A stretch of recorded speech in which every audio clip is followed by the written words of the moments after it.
세상을 살아가다 보면 우리는 눈에 보이는 것에 현역이 되어 진실을 보지 못할 때가 있는 것 같습니다. 눈에 보이지 않는 진실을 우리는 본질이라고 부르고요, 겉모습으로만 보여지는 진실이 아닌 모습을 우리는 비본질이라 부릅니다. 우리 성도님들 집에서 그 치약은 다 사용들 하시죠? 치약을 사용하실 겁니다.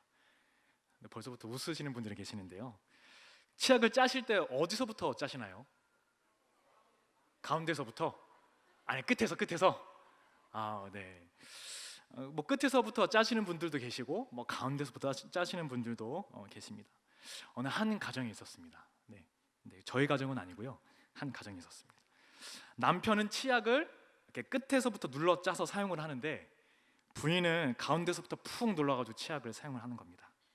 그러면서 남편은 왜 치약을 끝에서부터 짜서 사용하지 않고 왜 가운데서부터 눌러서 사용하냐고 핀잔을 주고, 부인은 그렇게 짜서 사용하는데 무슨 상관이 있냐고 이야기를 하죠. 그 집은 화장실에만 가면 상대가 쓴 그 치약의 꼬락서니를 보고 분통을 터뜨리고 고함이 터져 나오며 아침부터 전쟁을 치릅니다. 옆에 계신 분을 한번 살펴보세요. 그분과 같이 살고 계십니까? 이와 비슷한 감자 이야기도 있습니다. 가난한 집에서 자란 남편은 감자를 삶아 먹을 때 항상 소금에다가 감자를 찍어 먹는 거예요. 그런데 결혼해서 보니 부유한 집에서 자란 아내는 감자를 어디다 찍어 먹습니까? 설탕에다 찍어 먹는 거예요. 이거를 갖고 싸우는 거죠. 너는 그렇게 부잣집에서 태어났으니까 배불러서 설탕에서 찍어 먹었겠지. 이렇게 졸지에 집안 싸움이 되고 나중에는 이제 자존심 싸움으로 번져서요, 급기야는 이 부부는 이혼을 하려고 이제 법정에 딱 갔습니다. 그 두 사람의 사연을 듣고 이제 남 판사가 뭐라고 말했는지 아십니까? 나는 감자를 어디다 찍어 먹어요? 된장에 찍어 먹는데요? 라고 이야기를 하시는 거예요.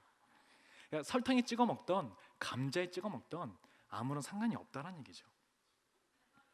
맛있게만 잘 먹으면 되는 겁니다. 앞선 이야기에서 보았듯이 우리는 세상을 살아가면서 비본질에 매여서 살아갈 때가 참 많은 것 같습니다. 아니, 비본질적인 것에 목숨을 걸다 실패할 때가 있습니다.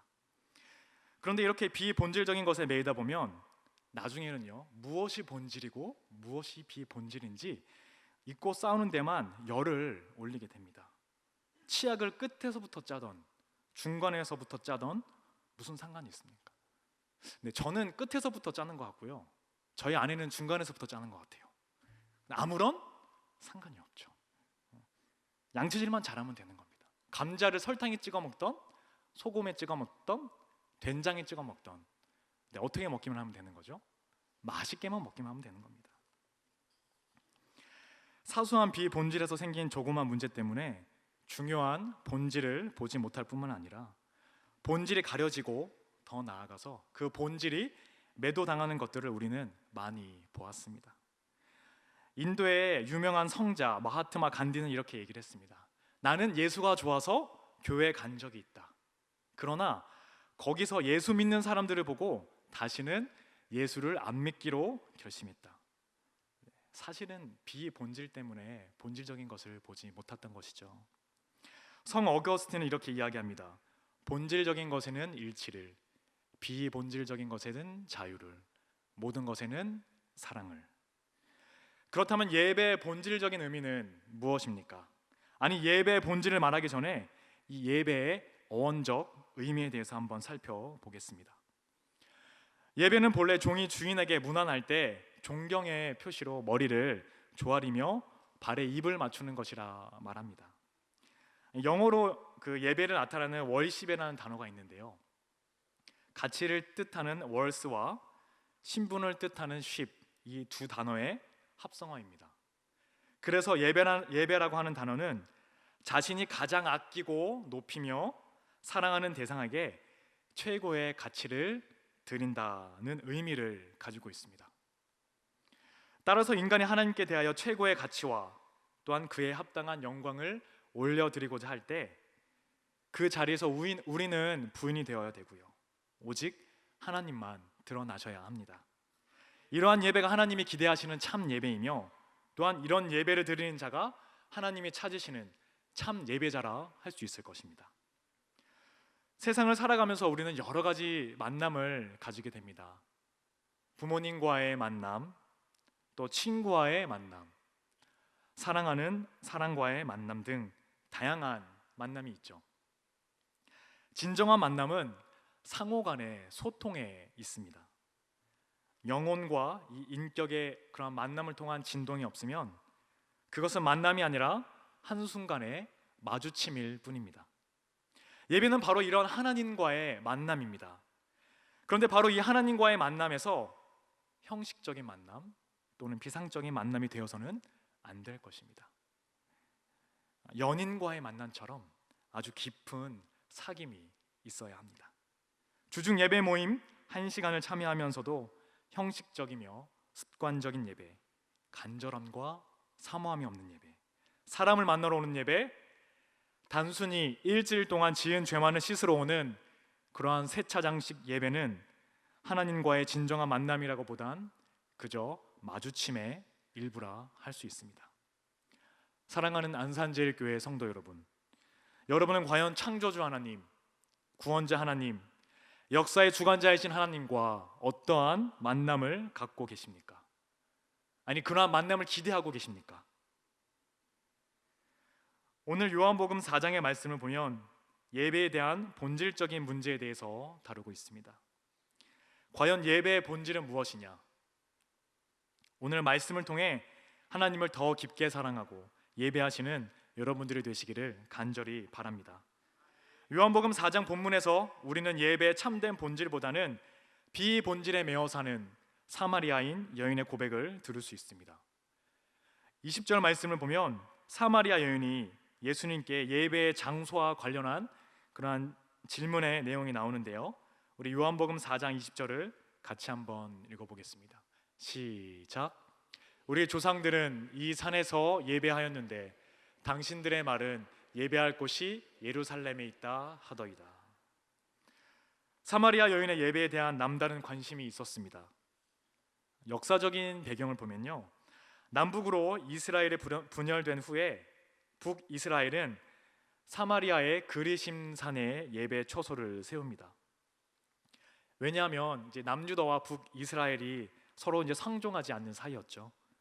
그런데 예배하는 신앙을 지키기 위해서 북이스라엘 사람들이 굳이 남유다에 있는 예루살렘의 성전에 간다고 하는 것이 북이스라엘의 입장에서는 매우 못마땅한 일이었기 때문입니다. 그래서 백성들이 예루살렘에까지 갈 필요 없이 그리심산에서 예배할 수 있도록 산당을 만들었습니다. 그런데도 사마리아 사람들은 그 예배의 정통성은 예루살렘 성전에 있는 것이 아닌가 하고 늘 아쉬운 마음을 가지고 있었던 것 같습니다. 본문에서 여인이 예수님께 드린 질문은, 주님, 진짜 예배는 그리심산이 아닌 시온산, 즉 예루살렘 성전에서 드려야 하는 것 아닙니까? 즉 예배의 정통성의 문제에 대해서 이야기를 하고 있는 것이죠. 이렇게 생각하는 사마리아 여인에게 예수님께서 말씀하셨습니다. 우리 21절 함께 읽겠습니다. 시작. 이 산에서도 말고 예루살렘에서도 말고 너희가 아버지께 예배할 때가 이르리라. 아멘. 예배하는 장소가 중요하지 않다라는 것이죠. 그리심산에서 예배를 드리든지 예루살렘에서 예배를 드리든지 그것이 문제가 아니라 주님이 찾으시는 것은 예배자의 참된 마음과 태도라는 것입니다. 창세기 4장에서는요, 가인과 아벨에 대한 제사가 나와 있습니다. 구약에서는 이제 하나님께 예배를 드리는 방식이 이제 제사를 드리는 것이었죠. 그런데 하나님께서는 가인과 아벨 두 사람 중에서 누구의 예배를 받으셨죠? 네, 가인은 아니겠죠? 네, 아벨의 예배를 받으신 거죠. 우리 한번 창세기 4장 4절과 5절을 찾아서 함께 읽어보도록 하겠습니다. 창세기 4장 4절과 5절 말씀입니다. 시작. 아벨은 자기도 양의 첫 새끼와 그 기름을 드렸더니 여호와께서 아벨과 그의 제물은 받으셨으나 가인과 그의 제물은 받지 아니하신지라. 가인이 몹시 분하여 안색이 변하니. 성경을 보면 하나님께서 아벨과 그의 제물을 받으셨다라고 말씀합니다. 그리고 가인과 그의 제물은 받지 않으셨죠. 자, 먼저 누구를 받으셨다고요? 네, 제물을 받으시기 전에 아벨과 그의 제물을 받으셨다라고 말씀합니다. 아벨이라는 사람을 먼저 받으시고요, 그 다음에 예물을 받으신 거죠. 하나님께서 가인의 제물을 받지 않으신 이유에 대해 성경에 나와 있지 않기 때문에 우리는 정확히 알 수는 없지만, 우리가 알 수 있는 사실은 하나님께서는 아벨을 기뻐하셨고 또한 가인은 기뻐하지 않으셨다라는 겁니다. 즉, 예배를 드리는 사람 자체를 우리 하나님께서 주목하여 보셨다라는 겁니다. 우리 하나님께서는 언제나 재물보다는 사람을 먼저 보십니다. 우리가 그렇게 되었으면 좋겠습니다. 하나님께서 기뻐하시는 예배를 드리는 사람, 하나님께서 받으시는 예배를 드리는 사람, 그렇게 하나님께서 찾으시는 예배자가 저와 여러분 되시기를 간절히 축복합니다. 24절을 보면 하나님은 여기시니 예배하는 자가 영과 진리로 예배할지니라고 말씀합니다. 영과 진리로 예배한다는 것은 무엇입니까? 영, 바로 성령 안에서 성령의 도우심으로 드리는 예배를 말씀합니다. 우리가 하나님께 예배할 때 성령 안에서 하나님을 찬양하고 경배해야 합니다. 종교적인 욕구나 형식으로 또는 습관으로 예배하는 것이 아니죠. 우리는 오직 성령님의 인도를 따라 예배를 드려야 합니다.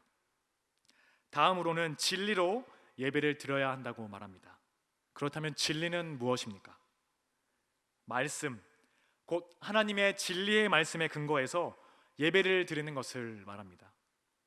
요한복음 4장 22절에 아는 것을 예배한다는 것이 바로 그것입니다. 진리에 근거하지 않는 예배는 참 예배라 할 수 없습니다.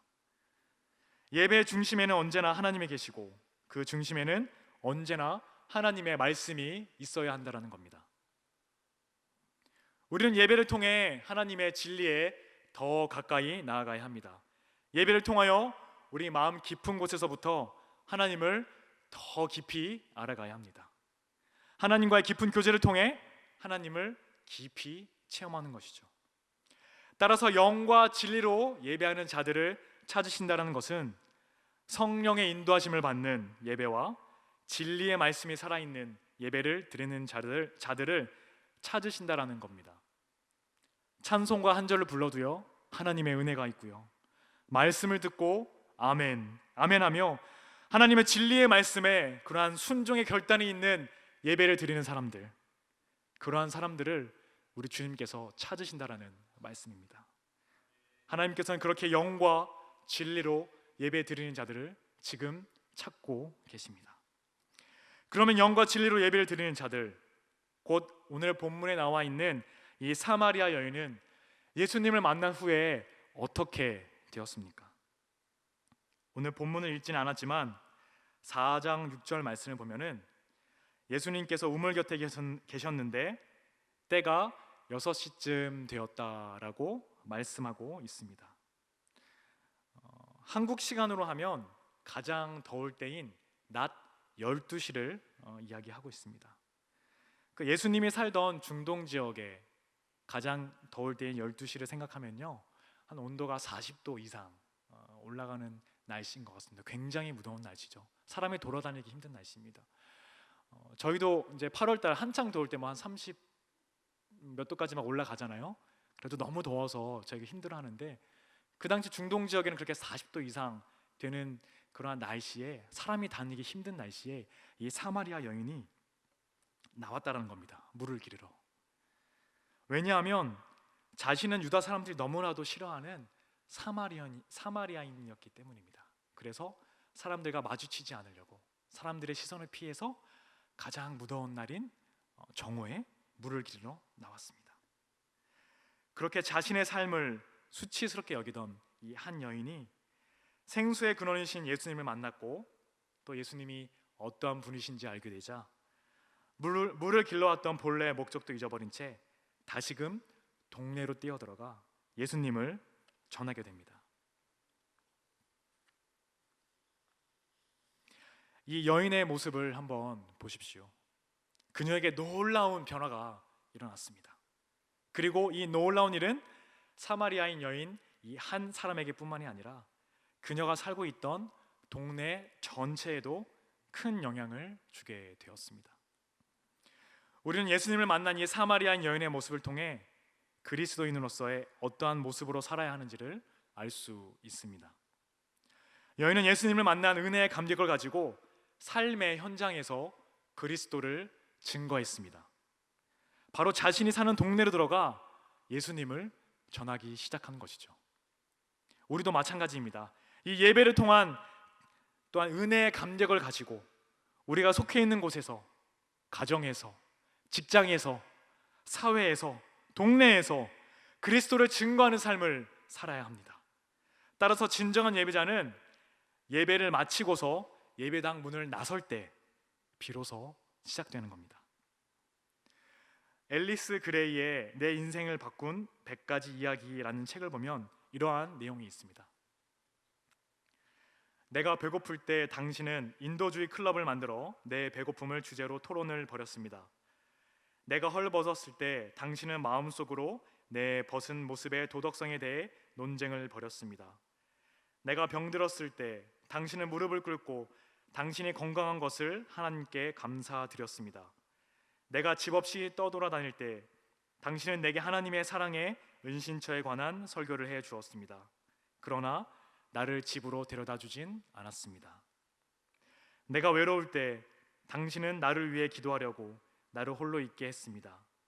당신은 너무나 거룩하고 하나님과 너무나 가까이 있지만 나는 여전히 춥고 배고프고 외롭고 고통스럽습니다.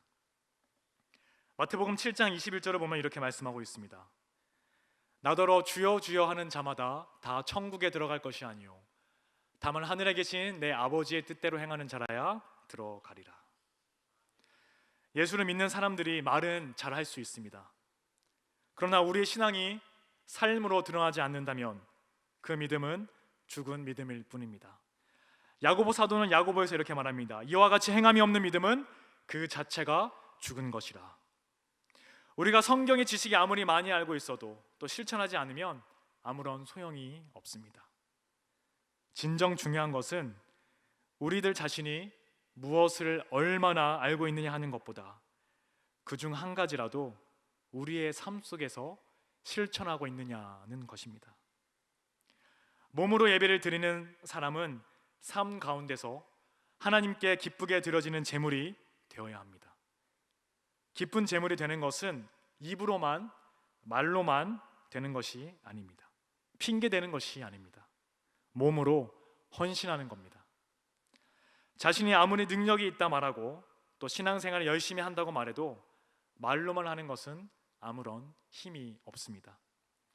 몸으로 행하는 것은 힘이 있고요, 능력이 있고 권위가 있습니다. 우리가 예수님을 믿고 난 후 가장 먼저 일어나는 놀라운 변화 중 하나는 우리의 몸이 하나님이 거하시는 거룩한 성전이 된다는 겁니다. 예수님을 구세주로 영접하면 성령님께서 우리의 심령에 찾아오십니다.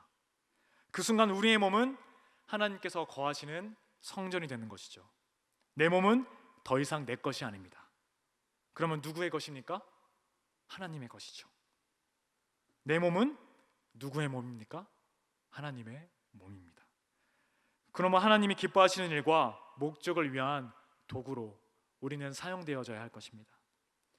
고린도전서 6장 19절, 20절에서 사도 바울은 이렇게 이야기하고 있습니다. 너희 몸은 너희가 하나님께로부터 받은 바 너희 가운데 계신 성령의 전인 줄을 알지 못하느냐. 너희는 너희 자신의 것이 아니라 값으로 산 것이 되었으니 그런즉 너희 몸으로 하나님께 영광을 드리라. 이것이 진정 살아있는 영적 예배입니다. 이렇게 진정한 예배가 회복될 때 따라오는 것이 있는데요, 바로 부흥입니다. 참된 예배가 있는 곳에 참된 부흥이 있는 줄로 믿습니다. 아멘. 사랑하는 안산제일교회 성도 여러분, 여러분은 주님과 진정한 만남을 갖기를 원하십니까? 성령 안에서 말씀으로 예배하시는 여러분 되시기를 간절히 바랍니다. 주님을 진정으로 따르기를 원하십니까? 말로만이 아닌 우리의 행동으로 예수 그리스도를 증거하시길 바랍니다. 그래야 할 때 진정한 예배의 삶, 삶의 예배를 살아가는 우리가 될 줄로 믿습니다. 기도하겠습니다. 살아계신 하나님, 우리가 주님만을 예배합니다. 우리가 드리는 모든 예배가 영과 진리로 드려지는 예배가 되게 하시고 형식적이거나 가식적인 예배가 되지 않도록 하여 주옵소서. 하나님께서 기뻐하시고 찾으시는 예배자가 될 수 있도록 주님 함께하여 주옵소서. 무엇보다 우리의 마음을 먼저 주님께 드립니다. 하나님께서 구하시는 제사는 상한 심령이라 상하고 통회하는 마음을 주께서 멸시하지 아니하시리라 믿습니다. 예물의 가치를 먼저 따지는 것이 아니라 우리의 심령이 주님께 초점이 맞춰져 있는지, 우리의 관심이 주님의 관심이 있는지를 먼저 보게 하옵소서. 특별히 예배와 삶이 구분되지 않게 하시고 예배의 삶, 삶의 예배를 살아가는 안산제일교회 성도들 되게 하여 주옵소서. 우리가 속해 있는 그곳이 바로 예배의 장소인 것을 알게 하시고 어디서나 예배하는 성도들이 되게 하여 주옵소서. 감사드리며 예배 받으시기에 합당하신 예수 그리스도의 이름으로 기도드립니다.